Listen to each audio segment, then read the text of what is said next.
Okay, so back in the day when I was an elementary school teacher, back in the middle to late 80s and into the early 90s, I had very specific things going on.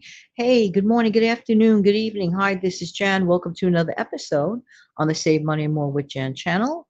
Welcome to another episode of a No Frills Easy Living video for quick tips this week. You know what I did that worked? I was very organized as a school teacher. The kids deserve that much, okay? And it makes for a better day.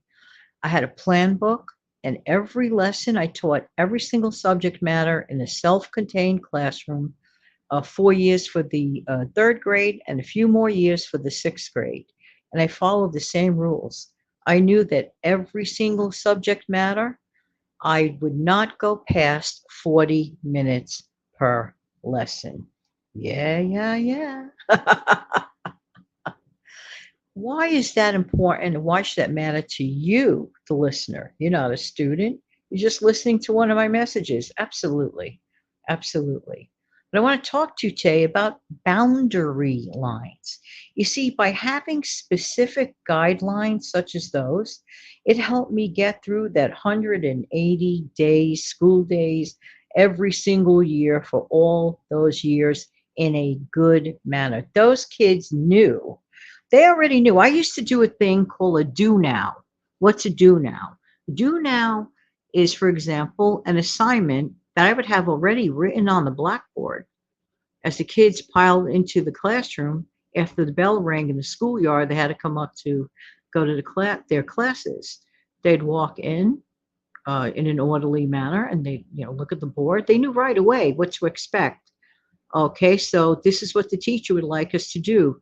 Read chapter one in such and such book. They just jumped in and they did it. Boundary lines, okay? 40 minutes, the lesson went on. I would give maybe a verbal chat or some other information. And then the lesson concluded exactly, precisely 40 minutes later. I watched the clock all day. This was their assurance that they got in every single subject matter. Their parents paid good money for that, okay? I feel their parents deserve that back to their children, good education. That's the way I look at it. That's the way I look at it. But now let's apply that to our everyday living, okay? Outside of a classroom, outside of a plan book, okay? We need to draw boundary lines, okay? Now, for me, it's helpful that I know that I am a morning person, and the way I execute a show best for me is in the morning time, all right? So for me to plan to tape shows out of my bounds at 7 p.m., 8 p.m., it's just abnormal for me, and the show is not going to come out the way I would like it to. Sometimes I'm invited to other channels. Of course, I'll, make an exception for that because that's, far and few between. But as a norm for me, mm-mm. The other boundary line is that I like to do things in an uninterrupted manner when I'm in the work mode.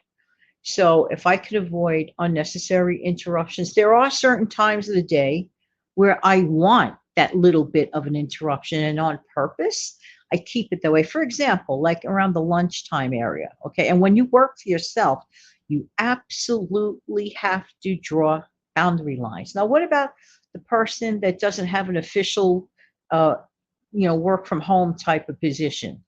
But you're like managing a household, which in my opinion is a position, a work from home position, but that's its own show. Just saying that you need to draw boundary lines too. If you feel you're getting frazzled or your schedule is just getting too hectic, who's in charge of your schedule? You are. Never forget. This is why I say this kind of thing all the time.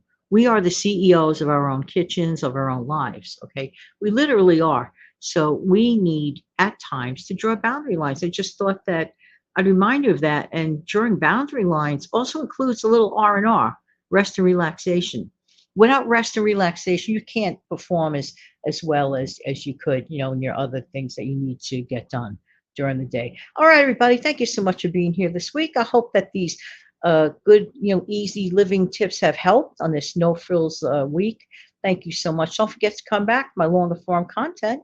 Have a great day.